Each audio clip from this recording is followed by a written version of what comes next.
братя и сестри, на днешната неделя, втора, след Петдесетница,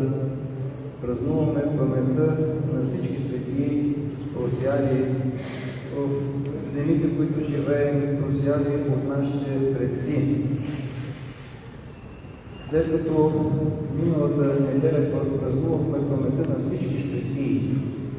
в което се изразява продължаващото дело на Господ Исус Христос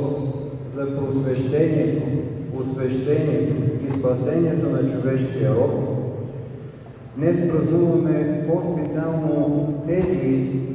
наши предци, които чрез вярата в Бога, чрез